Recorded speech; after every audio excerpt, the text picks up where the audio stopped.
மாண்புமிகு தமிழ்நாடு முதலமைச்சர் திரு C. Joseph Vijay அவர்கள் தமிழக வெற்றி கழகத்தோட தலைவராக இருந்தப்ப அவர் கரூருக்கு போயிருந்தார்.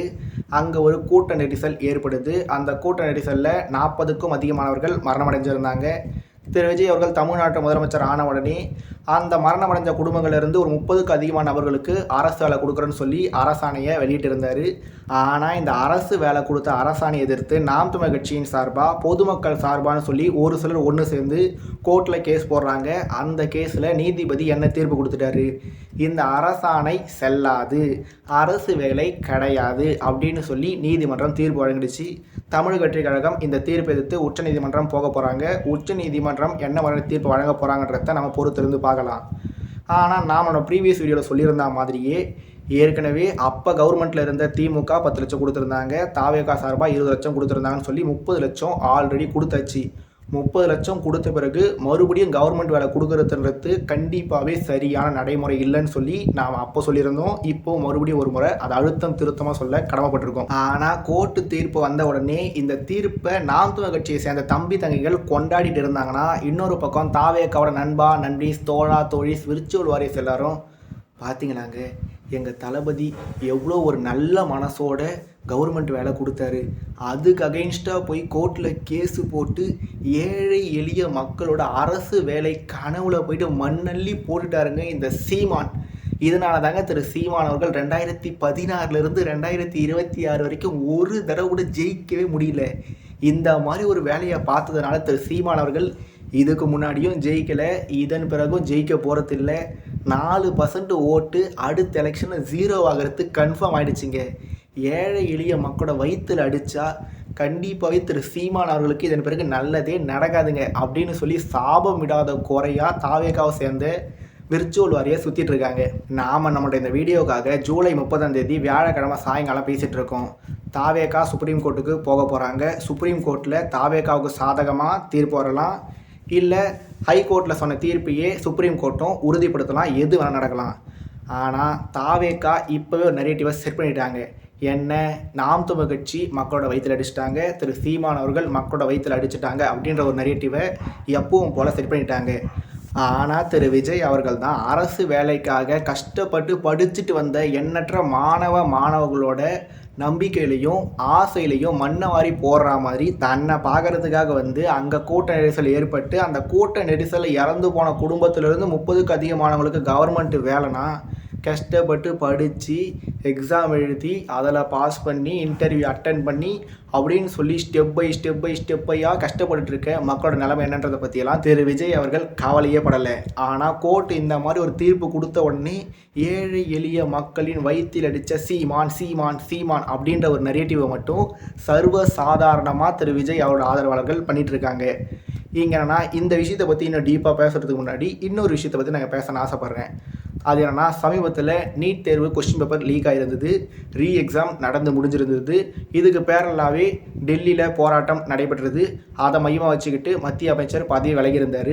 பதவி விலகினதோடு மட்டும் இல்லாமல் போராட்டத்தில் ஈடுபட்டவங்க இன்னும் எண்ணற்ற கோரிக்கைகளை முன் வச்சுருந்தாங்க. நீட் தேர்வு வேணுமா வேணாமா, நீட் தேர்வில் முறைகேடா இல்லை நீட் தேர்வே முறைகேடா அப்படின்னு சொல்லி எண்ணற்ற கேள்விகள் இருந்தாலுமே, இதை பற்றி என்னோடய பாயிண்ட் ஆஃப் வியூ டிஃப்ரெண்ட்டானதாக இருந்தாலுமே நான் ஒரே ஒரு விஷயத்தை பற்றி மட்டும் தெளிவாக பேச ஆசைப்பட்றேன். அது என்னென்னா, டெல்லியில் போராடினவங்க எண்ணற்ற கோரிக்கைகளை முன் வச்சாங்க. அதில் ஒரு கோரிக்கை தற்கொலை பண்ணிக்கிட்ட குடும்பங்களுக்கு, அதாவது தற்கொலை பண்ணிக்கிட்ட மாணவிகளோட குடும்பத்துக்கு 1 கோடி ரூபாய் நிவாரணமாக கொடுக்கணும் அப்படின்ற மாதிரி போராட்டக்காரர்கள் சொல்லியிருந்தாங்க. நான் என்னோடய ப்ரீவியஸ் வீடியோஸில் பல முறை பேசியிருந்த மாதிரி தற்கொலை எதுக்குமே தீர்வாகாது. ஒரு முறை தோத்துட்டோமா மறுபடியும் ட்ரை பண்ணு, மறுபடியும் தோத்துட்டோமா இன்னொரு முறை ட்ரை பண்ணு, மறுபடியும் தோத்துட்டோமா மறுபடியும் ட்ரை பண்ணு, கடைசி வரைக்கும் தோத்துட்டே இருக்குமா இல்லை ரூட்டை மாற்று அப்படின்னு சொல்லி தான் இருக்கணுமே கண்டி. அதுக்குன்னு சொல்லி நான் பயந்துட்டேன், நான் ஃபெயில் ஆகிட்டேன், அதனால் நான் தற்கொலை பண்ணிப்பேன்னு சொல்லி +2ல் ஃபெயில் ஆனால் தற்கொலை பண்ணிப்பாங்க, 10th ஃபெயில் ஆனால் தற்கொலை பண்ணிப்பாங்க, லவ்வில் ஃபெயில் ஆனால் தற்கொலை பண்ணிப்பாங்க, நீட்டில் ஃபெயிலா தற்கொலை, டிஎன்பிஎஸ்சியில் ஃபெயிலா தற்கொலை அப்படின்னு சொல்லி எதுக்கு எடுத்தாலுமே தற்கொலைன்னு சொல்லி தற்கொலை பண்ணிகிட்டே வந்து தற்கொலை பண்ணுறவங்கள ஏதோ தியாகி மாதிரி போர்ட்ரே பண்ணுறதுல எனக்கு சுத்தமாக உடன்பாடு கிடையாது. நீங்கள் கொண்ட கொள்கையில் ஜெயிக்கிறதுக்காக, முயற்சி பண்ண விஷயத்தில் ஜெயிக்கிறதுக்காக பெரிய ஆளாகணும், டாக்டர் ஆகணும், கலெக்டர் ஆகணும், போலீஸ் ஆகணும், நடிகர் ஆகணும், தமிழ்நாட்டோட முதலமைச்சர் ஆகணும், இந்தியாவோட பிரதமர் ஆகணும்னு சொல்லி கடைசி வரைக்கும் முயற்சி பண்ணி தோக்கிறது பெருமையான விஷயம். ஆனால் முயற்சி பண்ணி அதில் தோத்துட்டதுனால தற்கொலை பண்ணால் அதில் எந்த ஒரு பெருமையே கிடையாது. அனிதாவாக இருந்தாலும் சரி, யாராக இருந்தாலுமே சரி, மேடம் அனிதா, அதாவது அனிதா நீட் தேர்வில் ஃபெயில் ஆகிட்டாங்க, தற்கொலை பண்ணிட்டாங்க. ஹூ நோஸ், அதே அனிதா அடுத்த வருஷம் நீட் தேர்வு எழுதி பாஸ் ஆகி இந்நேரம் டாக்டர் கூட ஆகிட்டு இருந்திருக்கலாம். ஆனால் அவங்க தற்கொலை பண்ணி இறந்துட்டாங்க. தமிழ்நாடு முழுக்க அனிதா அனிதா அனிதா அனிதான்னு சொல்லி அதை வச்சு பல பேர் அரசியல் பண்ணிட்டாங்க. ஆனால் அனிதா டாக்டர் ஆனாங்களா? இல்லை. அனிதா மறுபடியும் முயற்சி பண்ணியிருந்தா டாக்டர் ஆகிருக்கலாம். ஆனால் தற்கொலை பண்ணதுனால யாருக்குமே எந்த பிரயோஜனமும் இருக்க போகிறதில்ல. இப்படி இருக்கும்போது தான் தற்கொலை பண்ணிட்ட குடும்பங்களுக்கு 1 கோடி ரூபா கொடுக்கணுமா? என்னங்க இது? சாராயம் குடிச்சு செத்தா 10 லட்சம், விஜயை பார்க்கவே செத்தா 30 லட்சம், நீட் தேர்வில் தூக்கு போட்டு செத்து போனால் அதுக்கு 1 கோடி. இதையே சாக்கா வச்சுக்கிட்டு நாளைக்கு பணம் வேணும்னு நினைக்கிறவங்க, நான் இந்த மாதிரி நீட் தேர்வில் பதிவு பண்ணிட்டேன், நீட் தேர்வு பயத்தில் இறந்துட்டேன், தற்கொலை பண்ணிக்கிட்டேன் அப்படின்னு சொல்லி வேணும்ட்டே தற்கொலை பண்ணிப்பாங்க. அது கவர்மெண்ட் 1 கோடி 1 கோடி சொல்லி கொடுத்துட்டே இருக்க முடியுமான்னு? அதனால் தற்கொலை பண்ணிக்கிறவங்களுக்கு, கள்ளச்சாராயம் குடித்து சாவுறவங்களுக்கு, நடிகரை பார்க்க போய் கூட்டத்தில் நின்று சாவுறவங்களும் சொல்லி இவங்களெலாம் ஒத்த ரூபா கூட கொடுக்கக்கூடாதுன்றது என்னோட தனிப்பட்ட கருத்து. ரொம்ப ரொம்ப தீர்க்கமான கருத்து. இதை கேட்டு ஒரு சிலர் கோவப்பட்டாலும் கோவப்படலாம். யாருக்கு நிவாரணம் கொடுக்கணும்? ஒரு விபத்து நடக்குது, ஒரு பேருந்து விபத்து நடக்குது, அரசு பேருந்தும் தனியார் பேருந்தும் மோதிக்கிறாங்க. அந்த விபத்தில் உயிர் இழந்தவங்களுக்கு நிவாரணம் கொடுக்கலாம். இடி விழுந்து விவசாயிகள் இறந்துடுறாங்க, நிவாரணம் கொடுக்கலாம். வீரர் ஒருத்தர் போரில், அதாவது இராணுவத்தில் இருக்கும்போது இறந்துடுறாரு, நிவாரணம் கொடுக்கலாம். போலீஸ் அதிகாரி ஒருத்தர் பணியில் இருக்கும்போது இறந்துடுறாரு, நிவாரணம் கொடுக்கலாம். இந்த மாதிரி விஷயங்களுக்கு நிவாரணம் கொடுக்கலாம். அவங்க தன்னோட கடமையை செய்யும்போது இறக்குறாங்க, அவங்க எந்த ஒரு தப்புமே பண்ணாமல் பயணத்தில் இருக்கும்போது இறக்குறாங்க, இடி விழுந்து இறக்குறாங்க. இந்த மாதிரி விஷயத்தில் நிவாரணம் கொடுத்தா அது சரியாக இருக்கும். அதை விட்டுட்டு நான் போய் வேணும்ட்டே கள்ளச்சாராயம் குடித்து சாவேன், அதுக்கு நிவாரணம் கொடுப்பாங்களாமா? ஒரு நடிகரை பார்க்குறதுக்கு போய் காலிலேருந்து காத்துட்டு இருப்பேன், தண்ணி குடிக்க மாட்டேன், சாப்பிட போக மாட்டேன், ரெஸ்ட் ரூம் கூட போக மாட்டேன், எதுவுமே போகாமல் அந்த இடத்துலையே நான் நிற்பேன்னு சொல்லி 12 மணி நேரம் நிற்பேன். கடைசியாக கூட்ட நெரிசல் அதிகமாகி நான் சாவேன். செத்த பிறகு எனக்கு கவர்மெண்ட்லேருந்து 10 லட்ச ரூபா கொடுப்பாங்க. அடுத்து அந்த கட்சி சார்பாக 20 லட்ச ரூபா கொடுப்பாங்க. அதனை தொடர்ந்து அரசு வேலை கொடுப்பாங்க. இது மட்டும் இல்லாமல் நான் நீட் தேர்வுக்காக படிச்சுட்டே இருக்கும்போது கொஸ்டின் பேப்பர் லீக் ஆகும். கொஸ்டின் பேப்பர் லீக் ஆகிருக்கக்கூடாது, அதுக்கு அகைன்ஸ்டாக போராடலாம். அதுக்கு நீதி வேண்டி கோர்ட்டுக்கு போகலாம். இல்லை டெல்லியில் போராடின மாதிரியே போராடலாம், தமிழ்நாட்டில் போராடின மாதிரியே போராடலாம், என்ன வேணால் பண்ணலாம். ஆனால் தற்கொலை பண்ணிப்பேன் அப்படின்றது கண்டிப்பாகவே சரியான முறையில்லை. தற்கொலை பண்ணிக்கிற குடும்பங்களுக்கு 1 கோடி ரூபாய் கொடுக்குறதும் கண்டிப்பாகவே சரியான முறை இல்லைன்றத மறுபடியும் ஒரு முறை நான் அழுத்தம் திருத்தமாக சொல்ல ஆசைப்பட்றேன். மேலும் டெல்லியில் போராடினவங்க நீட் தேர்வில் முறைகேடு அப்படின்னு சொல்லி போராடி இருந்தாங்க. ஆனால் தமிழ்நாட்டில் போராடினவங்க நீட் தேர்வில் முறைகேடு இல்லை, நீட் தேர்வே முறைகேடு அப்படின்னு சொல்லி போராடி இருந்தாங்க. மத்தியில் ஆளுங்கட்சியாக இருக்க பாரதிய ஜனதா கட்சி இந்த போராட்டத்தை மையமாக வச்சுக்கிட்டு அந்த மந்திரியை மாற்றினதே பெரிய விஷயம். அப்படி இருக்கும்போது பிஜேபி நீட் தேர்வில் இருந்து தமிழ்நாட்டுக்கு விலக்கு தரத்துக்கோ இல்லை நீட் தேர்வை ரத்து பண்ணுறதுக்கெல்லாம் 100% வாய்ப்பு இல்லைன்னு தான் நினைக்கிறேன். அப்படி இருக்கிறதுனால தமிழ்நாட்டில் இருக்க எல்லாருமே நீட் தேர்வில் முறைகேடு கிடையாது, நீட் தேர்வே முறைகேடுன்னு சொல்லி போராடுறாங்க. அதை தவிர்த்துட்டு தமிழ்நாட்டில் இருக்க எல்லா கட்சிகளும், முக்கியமாக செந்தமிழன் சீமான் அவரோட நாம் தமிழர் கட்சி எதுக்காக போராட்டம் பண்ணணும்னா, நீட் தேர்வு வேணான்னு சொல்லி போராட்டம் பண்ணக்கூடாது. நீட் தேர்வில் போட்டியிட்டு அதில் நம்பர் 1 வர அளவுக்கு தமிழ்நாட்டோட கல்வி தரத்தை உயர்த்தணும். தமிழ்நாட்டோட கல்வி தரத்தை தாவேக அரசு உயர்த்தணும். தமிழ்நாட்டோட கல்வி தரத்தை சிங்கப்பூர், வடகொரியா, பின்லாந்து அளவுக்கு உயர்த்தணும் அப்படின்னு சொல்லி நாம் தமிழர் கட்சியை சேர்ந்த தம்பி தங்கைகள் களத்தில் இறங்கி போராடணும். அதுதான் சரியான முடிவாக இருக்குன்றதும் என்னோட தனிப்பட்ட கருத்து. சரி, நாம் மறுபடியும் அப்படியே அந்த கரூர் அரசு வேலை விவகாரத்துக்கு திரும்ப வந்தோம்னா, சுப்ரீம் கோர்ட்டில் கேஸ் நடந்து தீர்ப்பு என்னவா இருந்தாலுமே தாவேகா திரு சீமான் அவர்களுக்கு அகெயின்ஸ்டாக ஒரு நெரேட்டிவை செட் பண்ணியிருக்காங்க. அதனால் திரு சீமான் அவர்கள் பாதிப்படைவாரா இல்லை திரு சீமான் அவர்கள் பாதிப்படைய மாட்டாரான்னு சொல்லி கேட்டிங்கன்னா, என்னை பொறுத்த வரைக்கும் திரு சீமான் அவர்கள் ஆல்ரெடி பாதாளத்தில் தான் இருக்கார். அதனால் அவருக்கு தேர் இஸ் நத்திங் டு லூஸ்ன்னு தான் இருக்கார். அதனால் இந்த விஷயத்தை பொறுத்த வரைக்கும் திரு சீமான் அவர்களுக்கு இது பாசிட்டிவான விஷயமா இல்லை நெகட்டிவான விஷயமானு சொல்லி கேட்டிங்கன்னா, கண்டிப்பாகவே பாசிட்டிவான விஷயந்தான். இங்கே ஒரு ஃபன்னான விஷயம் என்னென்னா, திரு சீமான் அவர்கள் ஏதோ ஒரு கூட்டத்தில் பேசும்போது எல்லா விஷயத்தையுமே நீதிமன்றமே முடிவு பண்ணால் எப்படி, எல்லா விஷயத்தையும் எப்படி நீதிமன்றமே முடிவு பண்ணால் எப்படி, அப்போ எதுக்கு சட்டமன்றம், எதுக்கு பாராளுமன்றம்லாம் அப்படின்ற மாதிரி திரு சீமான் அவர்கள் பேசியிருந்தார். இப்போ திரு சீமான் அவரோட கட்சியை சேர்ந்தவங்களே கோர்ட்டுக்கு போயிட்டு அரசு எடுத்த ஒரு முடிவிலிருந்து பின்வாங்க வச்சுருக்காங்க. இது எப்படிங்க? திரு சீமான் அவர்களே சட்டமன்றம் பாராளுமன்றத்தை வலிமையானதுன்னு சொல்லி சொல்கிறாரு. ஆனால் அவரே கோர்ட்டுக்கு போய் மக்களால் தேர்ந்தெடுக்கப்பட்ட ஒரு அரசு எடுத்த முடிவை மாற்ற வைக்கிறாரு, இதெல்லாம் சரியாங்க அப்படின்னு கூட ஒரு சில கருத்துக்களை முன்வைக்கிறாங்க. அவங்க இருக்கிற கருத்து மேலோட்டமாக பார்க்கும்போது கரெக்டு தான். ஆனால் திரு சீமான் அவர்கள் சட்டமன்றத்தோட கருத்து தான் முக்கியம்னு சொல்லி எப்போ சொன்னார்? இந்த நீட் தேர்வுக்கு அகைன்ஸ்டாக மசோதா நிறைவேற்றி அனுப்பினாங்க, அந்த விஷயத்தில் சொல்லியிருப்பார். 7 தமிழர் விடுதலை இந்த மாதிரியான சட்டமன்றத்தை கூட்டி அந்த சட்டமன்றத்தில் தீர்மானத்தை நிறைவேற்றி அங்கே இருக்க எல்லா கட்சிகளும் அந்த தீர்மானத்துக்கு ஆதரவு தெரிவித்து அதுக்கு அகைன்ஸ்டாக நீதிமன்றம் ஒரு தீர்ப்பை வெளியிட்டப்போ தான் திரு சீமான் அவர்கள் பேசியிருப்பார். ஆனால் இந்த கரூரில் கூட்ட நெரிசலில் சிக்கி உயிரிழந்த குடும்பங்கள்லேருந்து ஒரு சிலருக்கு அரசு வேலை கொடுக்குறன்ற முடிவுன்றது சட்டமன்றத்தில் விவாதிக்கப்பட்டுச்சா? சட்டமன்றத்தில் தீர்மானம் நிறைவேற்றப்பட்டுச்சா? சட்டமன்றத்தில் எதிர்கட்சி சேர்ந்தவங்க யாராவது இதுக்கு ஆதரவு தெரிவித்தாங்களா அப்படின்னு சொல்லி கேட்டிங்கன்னா யாருமே ஆதரவு தெரிவிக்கலை. அதனால் மக்களால் தேர்ந்தெடுக்கப்பட்ட சட்டமன்றம் பெருசா இல்லை நீதிமன்றம் பெருசா அப்படின்ற கேள்வியே இங்கே வரக்கூடாது. அது மட்டும் இல்லாமல் திரு சீமான் அவர்கள் பார்வையில் பார்த்தீங்கன்னா இப்போ தமிழ்நாடு சட்டமன்றத்தில் இருக்க ஒரு எம்எல்ஏ கூட சரியில்லாத எம்எல்ஏ தான். அப்படி இருக்கிறதுனால இந்த சட்டமன்றமும் சரியில்லாத சட்டமன்றம் அப்படின்னு சொல்லி இருக்கும்போது அவருக்கு இருக்க ஒரே வாய்ப்பு நீதிமன்றம் மட்டும்தான். அதனால் திரு சீமான் அவர்களுக்கு சட்டமன்றத்தில் பிரதிநிதித்துவமே இல்லைன்னு சொல்லிட்டு ஆன பிறகு அவருக்கு இருக்க ஒரே வாய்ப்பு நீதிமன்றமாக இருக்கிறதுனால அவர் நீதிமன்றத்தில் போய் சரியான வாதங்களை முன் வச்சு அதில் ஜெயிச்சு இந்த கரூர் கூட்ட நெரிசலில் சிக்கி உயிரிழந்த குடும்பங்களுக்கு கொடுக்கப்பட்ட அரசு வேலைக்கான அரசாணையை ரத்து பண்ணியிருக்கிறது கண்டிப்பாகவே திரு சீமான் அவர்களுக்கு பாசிட்டிவான விஷயம் அப்படின்றத நான் மறுபடியும் ஒரு முறை பதிவு பண்ண கடமைப்பட்டிருக்கேன். கடைசியாக சமீபத்தில் தமிழ்நாடோட அமைச்சர் ஒருத்தர் சீமான்னா யாருங்க அப்படி எனக்கு யாருமே தெரியாதுங்க அப்படின்னு சொல்லியிருந்தாரு. சீமான்னா யாரு அப்படின்றத முன் வச்சு திரு சீமான் அவரோட தம்பி தங்கைகள் எண்ணற்ற கருத்துக்களை முன் வச்சுருந்தாங்க. எனக்கும் சொல்கிறதுக்கு எண்ணற்ற கருத்துக்கள் இருந்தாலுமே நான் ஒரே ஒரு விஷயத்தை மட்டும் பதிவு பண்ண ஆசைப்பட்றேன். அது ஏன்னா திரு சீமான் அவர்கள்னா யார் அப்படின்றது 2031 தமிழ்நாடு சட்டமன்ற தேர்தலோட முடிவு வரும்போது அந்த அமைச்சர் அப்போ முன்னாள் அமைச்சராக இருக்கிறதுக்கு வாய்ப்பு இருக்குது. அப்போ திரு சீமான் அவர்கள் யாருன்றது இந்நாள் அமைச்சர் 2031 முன்னாள் அமைச்சருக்கு கண்டிப்பாகவே தெரிய வரும். இதை நம்ம சொன்னோம்னா பாசே இப்போ தமிழ்நாட்டு முதலமைச்சராக எங்கள் தளபதி யார்? தளபதி வெற்றி கொண்டான் திரு சி ஜோசப் விஜய் அவர்கள் இருக்கார். அடுத்து 2031 தமிழ்நாட்டோட முதலமைச்சராக வரப்போகிறது யார் தெரியுமா?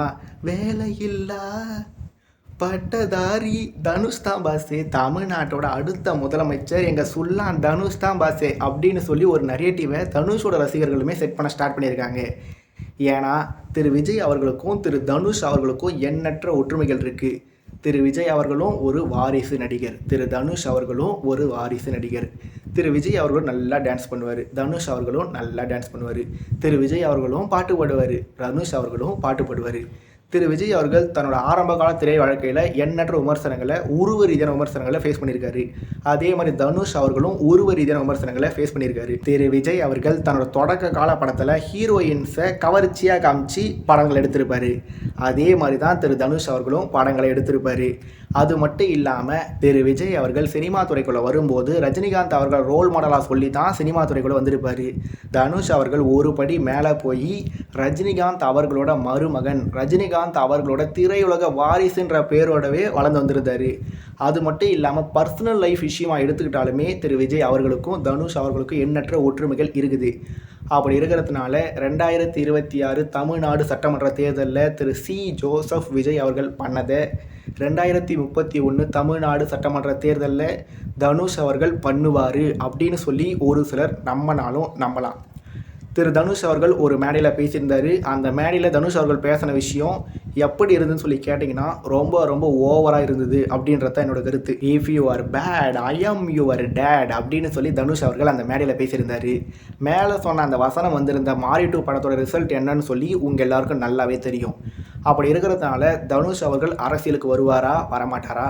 அவரோட மேடை பேச்சுன்றது வெறுமனே சினிமா நோக்கத்துக்கானதா இல்லை வருங்கால அரசியல் கணக்குக்கானதான்றதெல்லாம் கத்திரிக்காய் முத்துனா கண்டிப்பாகவே கடத்திற்கு வந்துதான் ஆகணுமே. பட் எது எப்படியா இருந்தாலுமே தனுஷ் அவர்கள் ஒருவேளை அரசியலுக்கு வந்தார்னா அப்போ நாம் அவரோட அரசியலை பற்றி முழுசாக பேசிக்கலாம். கடைசியாக ஏன்னா திரு சீமான் அவர்களுக்கு அகைன்ஸ்டாக எண்ணற்ற அவதூறு எண்ணற்ற குற்றச்சாட்டுன்னு சொல்லி பல விஷயங்களை தாவேக்கா சேர்ந்தவங்க முன் வச்சுட்டே இருக்காங்க. ஆனால் 2026 தமிழ்நாடு சட்டமன்ற தேர்தலில் திரு சி ஜோசப் விஜய் அவர்கள் தமிழ்நாட்டு முதலமைச்சராக வந்த பிறகு நான் பல பேர்கிட்ட நீங்கள் யாருக்கு ஓட்டு போட்டீங்க, எதுக்காக ஓட்டு போட்டீங்கன்னு சொல்லி எண்ணற்ற கேள்விகளை கேட்டிருக்கேன். அப்படி கேட்கும்போது ஒவ்வொருத்தரும் ஒவ்வொரு மாதிரி பதிலை சொல்லுவாங்க. அந்த பதிலை சொல்லி முடித்த பிறகு நீங்கள் எதுக்காக அந்த கட்சிக்கு ஓட்டு போட்டீங்க அப்படின்னு சொல்லி கேட்டால் நான் ஜாதிக்காக போட்டேன், மதத்தை மாற்றத்துக்காக போட்டேன், அதுக்காக போட்டேன், இதுக்காக போட்டேன்னு சொல்லி எண்ணற்ற பதில்களை சொல்லுவாங்க. திரு விஜய் அவர்களுக்கு ஓட்டு போட்டவங்க எதுக்காக விஜய்க்கு ஓட்டு போட்டேன் அப்படின்னு சொல்லும்போது என்ன சொல்லுவாங்கன்னா, ஒரு மாற்றத்துக்காக ஓட்டு போட்டேன் அப்படின்னு சொல்லுவாங்க. அவங்கக்கிட்ட நான் போயிட்டு, ஏங்க திரு சீமான் அவர்கள் 2016 2026 வரைக்கும் கத்துன்னு சொல்லி கத்துறாரு, மாற்றம்னு சொல்லி தான் இருக்காரு, அவருக்கு ஏங்க நீங்கள் ஓட்டு போடலை அப்படின்னு சொல்லி கேட்டிங்கன்னா, அவங்க சொல்கிற சிம்பிளான பதில், திரு சீமான் அவர்கள் ஜெயிக்க மாட்டார். திரு சீமான் அவர்கள் நல்லது சொல்கிறாரு, எல்லாமே ஓகே தான். ஆனால் திரு சீமான் அவர்கள் ஜெயிக்க மாட்டார். விஜய் ஜெயிப்பார்னு சொல்லி நிறைய பேர் சொல்கிறாங்க, அதனால் நான் விஜய்க்கு ஓட்டு போட்டேன் அப்படின்னு சொல்லி பல பேர் சொல்கிறாங்க. ஜெயிக்கிறவங்கள சப்போர்ட் பண்ணுறது பெரிய விஷயம் இல்லை, நாம் சப்போர்ட் பண்ணுறவங்கள ஜெயிக்க வைக்கிறது தான் பெரிய விஷயம்னு சொல்லி பல பேர் சொல்லியிருக்காங்க. நானுமே என்னோட பல வீடியோஸில் சொல்லியிருந்தாலுமே இப்போவும் கூட திரு சீமான் அவர்களுக்கு ஓட்டு போடணும். திரு சீமான் அவர்கள் சொல்கிற கருத்து சரியாக இருக்குது, ஆனாலும் திரு சீமான் அவர்கள் ஜெயிக்க மாட்டார், அதனால் நான் திரு சீமான் அவர்களை சப்போர்ட் பண்ண மாட்டேன்னு சொல்லியும் தமிழ்நாட்டில் ஒரு ஸ்பெசிஃபைடு பர்சன்டேஜ் மக்கள் இருக்க தான் செய்கிறாங்க. அதனால் 7 தொகுதி இடைத்தேர்தல் எப்போன்னு தெரியல, உள்ளாட்சி தேர்தல் தள்ளி போகும் அப்படின்ற மாதிரி தகவல்கள் வர தொடங்கியிருக்கு. இந்த மாதிரி விஷயங்கள் எது இருந்தாலுமே திரு சீமான் அவர்களுக்கு அகைன்ஸ்டான அவதூறு மற்றும் விமர்சனங்கள் நாளுக்கு நாள் அதிகரிச்சுட்டே இருந்தாலுமே, திரு சீமான் அவர்கள் பி டீம், திரு சீமான் அவர்கள் கொள்கையிலிருந்து தவிர்த்தாரு, திரு சீமான் அவர்கள் தம்பிகளை விட்டு கொடுத்துட்டாருன்னு சொல்லி எண்ணற்ற விஷயங்கள் வந்துட்டே இருந்தாலுமே, திரு சீமான் அவர்கள் முதல்ல கவனம் செலுத்த வேண்டியது, இந்த ஃப்ளக்சுவேஷனில் இருக்க திரு சீமான் அவர்கள் ஜெயிக்க மாட்டார், அதனால் நான் அவருக்கு ஓட்டு போட மாட்டேன் அப்படின்ற மனநிலையில் இருக்க மக்களை தான் திரு சீமான் அவர்கள் முதல்ல ஃபோக்கஸ் பண்ணணும். அப்படி ஃபோக்கஸ் பண்ணி ருசியாக இருக்க ஃபாஸ்ட் ஃபுட்டை விட ருசி இல்லாமல் இருக்க கூழு தான், கேப்பக்களி தான் ரொம்ப ரொம்ப நல்லது, உடம்புக்கு நல்லது அப்படின்ற ஒரு உண்மையை திரு சீமான் அவர்கள் தமிழ்நாட்டு மக்கள்கிட்ட கொண்டு போய் சேர்த்து, அதை திரு சீமான் அவர்கள் சொல்லும்போது தமிழ்நாடு மக்கள் நம்புகிற மாதிரி கொண்டு போய் சேர்த்தா மட்டும்தான் திரு சீமான் அவர்கள் 7 தொகுதி இடைத்தேர்தலாக இருந்தாலும் சரி, உள்ளாட்சி தேர்தலாக இருந்தாலும் சரி, 2029 நாடாளுமன்ற தேர்தலாக இருந்தாலும் சரி, ரொம்ப ரொம்ப முக்கியமாக 2031 தமிழ்நாடு சட்டமன்ற தேர்தலாக இருந்தாலும் சரி, 4% இருக்கிறத 45% உயர்த்த முடியும். அதுக்கு திரு சீமான் அவர்கள் தொடர்ந்து பேசணும். திரு சீமான் அவரோட தம்பி தங்கிகள் திரு சீமான் அவர்களுக்கு தங்களோட முழு ஒத்துழைப்பை கொடுக்கணும். அப்படி இல்லைனா திரு விஜய் அவர்களுக்கு ஓட்டு போட்ட 1.25 கோடி பேர் டெய்லியும் ஒரு ஷார்ட்டு, ஒரு ரீலு, ஒரு ட்வீட்டு, ஒரு போஸ்ட்டுன்னு சொல்லி போட்டு திரு சீமான் அவர்களை அமுக்குவாங்க, ஒரேடியாக அமுக்கிடுவாங்க. அவ்வளவுதான்.